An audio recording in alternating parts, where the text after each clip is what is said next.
Olá, meus amigos, Deus abençoe a todos vocês, que o Espírito Santo venha guiar o entendimento, venha abrir o entendimento e iluminar os seus pensamentos para que você saiba qual é a boa e agradável vontade de Deus para a sua vida. E você sabia? Se você não sabia, vai saber agora. Qual é a boa e agradável vontade de Deus para a vida da gente? A gente não sabe, não é? Por exemplo, quando eu estava na adolescência, eu não sabia se queria ser engenheiro, se eu queria ser médico, se eu queria ser advogado. Nada disso. Eu ficava em dúvida. Eu estava numa tremenda, num tremendo rodamuinho. Eu não sabia o que queria. E Deus é muito maravilhoso, é muito glorioso. E Deus, na sua palavra, instruída, inspirada, diz: lembra-te também do teu Criador nos dias da tua mocidade. Quando a gente se lembra de Deus, quando a gente se aplica à vontade de Deus na nossa vida, a gente vai com força. A gente não vê problemas na frente. A gente só vê a oportunidade. Lembra? Nós queríamos que você soubesse o seguinte: quando uma pessoa, um jovem, qualquer que seja a pessoa, mas o jovem em especial, porque o jovem está na primeira força, né? Primeiro vigor. Então, quando o jovem se aplica em lembrar-se do seu Criador, ter em memória que ele existe e que é galardoador daqueles que o buscam, ele é abençoador dos que o buscam. Então, esse jovem se torna um gigante na fé. Por quê? Quando você sabe, quando você conhece a vontade de Deus para a sua vida, que foi o que aconteceu comigo. Quando eu soube, quando eu tive a minha experiência pessoal com Deus, quando eu recebi o selo, o batismo com o Espírito Santo, naquele dia abriu-se novos horizontes para mim. O meu entendimento se abriu. Então eu já sabia o que Deus queria de mim. E eu não queria fazer mais nada na vida a não ser realizar a vontade dele na minha vida. Então eu posso falar isso aqui porque eu vivenciei essa experiência. Quando a gente tem uma revelação da vontade de Deus em nossas vidas, para as nossas vidas, essa revelação, obviamente, ela se integra, se envolve com a vontade de Deus. Então, quando eu soube qual era a vontade de Deus para a minha vida, é uma revelação. É uma revelação. E a partir daquele momento, eu não queria fazer mais nada. É isso que eu queria dizer. Eu só queria levar o evangelho para as pessoas, só isso. Eu só queria dar para as pessoas aquilo que ele me havia dado. E é o que eu quero. Eu continuo querendo isso. Eu não peço a Deus vida longa. Eu não peço a Deus que ele me dê mais e mais e mais coisas. Não. Eu peço a Deus uma coisa, sempre, sempre, sempre. Senhor, ensina-me a fazer a tua vontade. Ensina-me, orienta-me. Eu quero dar, mas eu preciso saber como vou fazer isso. Então, isso é uma revelação. Quando Deus nos revela a vontade dele, é uma revelação que a gente vai depender da gente obedecer ou não àquela vontade. Se a gente obedece, a gente vai arrebentar. Mas se a gente não obedece, vai sofrer. Então, Salomão diz aqui, em Eclesiastes, lembra-te também do teu Criador nos dias da tua mocidade, antes que venham os maus dias e cheguem os anos dos quais venha dizer, não tenho neles contentamento. Quer dizer, então a gente, antes de envelhecer, a gente aplica na sua própria vida, na nossa própria vida, a vontade de Deus, a revelação da vontade de Deus. Isso é lembrar de Deus. Então, porque chega um momento da vida que ele está aqui falando de forma muito clara. Lembra-te do teu Criador nos dias da tua mocidade, enquanto estás forte, vigoroso, antes que venham os maus dias, porque os maus dias sempre vêm, para todos, bons e maus, justos e injustos, santos ou pecadores, não importa, os maus dias vêm para todos. E cheguem os anos dos quais venha a dizer, não tenho neles contentamento. Quer dizer, chega uma idade da velhice, em que a pessoa não tem mais prazer em nada. Vai ter prazer em quê? Seu corpo está todo murcho, igual maracujá de gaveta. Está tudo... Aí ele diz mais, ele diz assim, antes que se escureçam o sol e a lua, e a luz, e a lua, e as estrelas, e tornem vir as nuvens depois das chuvas, ou depois da chuva. No dia em que tremerem os guardas da casa e se encurvarem os homens fortes, quer dizer, velhice, a pessoa, quando vai envelhecendo, ela vai ficando curvada. Aí ele continua dizendo, e cessarem os moedores, que são os dentes. É isso mesmo. Quando a pessoa fica velhinha, os dentes... vai perdendo os dentes também, vai tudo caindo, vai tudo... por já serem poucos. E se escureçam os que olham pelas janelas, quer dizer, se escureçam a vista, não conseguem enxergar.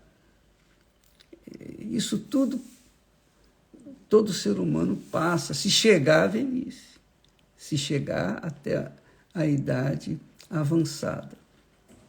Se não chegarem, não chegaram. Mas, de qualquer forma, fica aqui o conselho. Aí, o que chama atenção, depois dele falar, até ele falando da velhice, ele fala assim, como também quando temerem o que é alto, quer dizer, a pessoa tem medo da altitude, qualquer que seja a altitude, subir numa escadinha, o velho vai ficar com medo. E houver espantos no caminho, e florescer a amendoeira. Florescer a amendoeira, o que significa isso? Não sei. E o gafanhoto for um peso. Olha só, o gafanhoto é um inseto, e ele foi um peso. O sujeito está tão velho, tão avançado em dias, que um gafanhoto é um peso. E perecer o apetite. Isso já era. Quando o apetite não vem mais, vai viver para quê? É isso que eu pergunto. Vai viver para quê? Para dizer para todo mundo, olha, eu cheguei aos 100 anos, cheguei aos 110 anos, 120 anos. O que adianta isso? Porque os olhos já não funcionam bem, a visão não funciona bem, o ouvido não escuta bem, o olfato, né? Nariz, já não há dente na boca para mastigar. Quer dizer, o homem vai se desmilinguindo, quer dizer, o ser humano. Aí ele diz assim, antes que se rompa o cordão de prata. O cordão de prata é uma alusão à vida, antes que acabe. Antes que o cordão de prata, que é a vida, se rompa. e se quebre o copo de ouro. Difícil quebrar um copo de ouro, mas acaba quebrando. E se despedace o cântaro junto à fonte. E se quebre a roda junto ao poço. Tudo isso, quer dizer, na velhice, tudo isso vai desfazendo, vai se desaparecendo. E aí ele fala uma coisa que eu quero, vai ser o tema da nossa mensagem durante essa semana. E o pó, agora chega o pó, morreu, o velho morreu e virou pó. Pó. Todo o seu corpo físico, toda a sua juventude, toda a sua beleza, todo o seu vigor, na velhice, não tem nenhum valor mais. Nada, zero. E aí, finalmente, a pessoa morre e o pó, que é o corpo humano, o pó volte à terra como o era. Nós somos pó, fomos feitos do pó da terra. Quer dizer, volta ao pó. O homem volta ao pó. E o espírito, aí ele fala do espírito. E o espírito volte a Deus que o deu. Aí ele não fala mais nada, ele não fala de alma. Ele fala do corpo e do espírito. O corpo volta ao pó. O espírito volta para Deus. Então você vai entender essa semana o que significa alma e espírito. Corpo você conhece, porque você tem vestido. Você sabe que é o corpo. Mas a alma e o espírito são distintos, são duas coisas diferentes. Quando fala o espírito volte a Deus, que o deu, é a inteligência, é a razão, é a consciência. A pessoa, a mente dela, a inteligência dela, que Deus emprestou enquanto ela estava aqui na Terra, seja incrédulo, seja ateu, seja cristão, seja muçulmano, seja lá o que for. Todo ser humano recebe talento. Às vezes a pessoa não estudou, mas ela é inteligente. Ela é muito inteligente. E eu lembro, quando fala de inteligência, eu lembro do meu avô, quer dizer, eu não conhecia, mas é o que se conta. O meu avô era um português muito, muito inteligente. E ele não tinha estudo, não tinha instrução, mas era um homem trabalhador, honesto, correto, era um homem muito sábio. E quando ele foi vender um cavalo que ele tinha, ele queria vender o cavalo e veio um comprador para o cavalo. E o comprador viu o cavalo, rodeou o cavalo, levantou o rabo do cavalo para ver se tinha alguma doença, examinou o cavalo inteiro. Aí o homem perguntou, mas, seu fulano, diga, não tem nenhum defeito no seu cavalo? Eu falei, olha, o defeito dele está na cara. Aí o homem olhou para a cara dele, levantou os beiços, porque se vê o animal pelos dentes, viu que os dentes do cavalo eram bons, falou, esse cavalo é bom, esse cavalo é novo. E o homem comprou o cavalo e foi para casa. 2 dias depois, o homem volta com o cavalo e disse, olha, seu fulano, eu tenho aqui o seu cavalo, você não me disse que o seu cavalo era cego. Aí, não, eu não disse que ele era cego, eu disse que o defeito que você me perguntou, eu disse que o defeito estava na cara. E ele, você não viu que ele era cego, mas o que eu posso fazer? Eu fui honesto com você, o defeito está na cara, você que descubra os seus defeitos. Aí já era. Então, o homem era muito sábio, esperto, não sabia ler nem escrever, mas sabia fazer negócio. Então, a inteligência, capacidade, raciocínio, talento de cada um é o espírito. é o Espírito. Então, a pessoa pode não ter instrução acadêmica, mas ela pode ser até analfabeta, mas pode ter certeza que tem sabedoria ali, pode ter certeza. E o Espírito é justamente isso.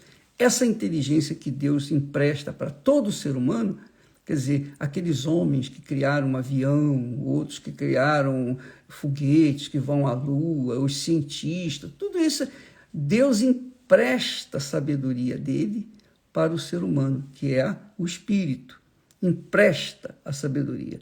E quando o homem volta ao pó, essa sabedoria volta para Deus. É o que está aqui escrito. E o Espírito volte a Deus que o deu. O pó volta para a terra. O Espírito volta para Deus. E a alma? É a pergunta. Ele não fala aqui da alma. A alma, minha amiga e meu amigo, quem tem que decidir para onde vai é cada um de nós. Amanhã falaremos a respeito disso. Vale a pena você ler devagarzinho Eclesiastes, capítulo 12. Você vai ver, vai descobrir muita coisa maravilhosa, tá bom? Nós vamos estar amanhã aqui de volta e na semana que vem nós vamos fazer uma campanha de resgate da alma. Se você tem a sua alma ferida, frustrada, depressiva, falida, semana que vem nós vamos ter a campanha de oração, de intercessão, de salvação da alma em todas as igrejas universal do Reino de Deus, em todo o mundo. Nós estaremos nesse espírito de salvar almas. Deus abençoe a todos e até lá em nome do Senhor Jesus. Amém.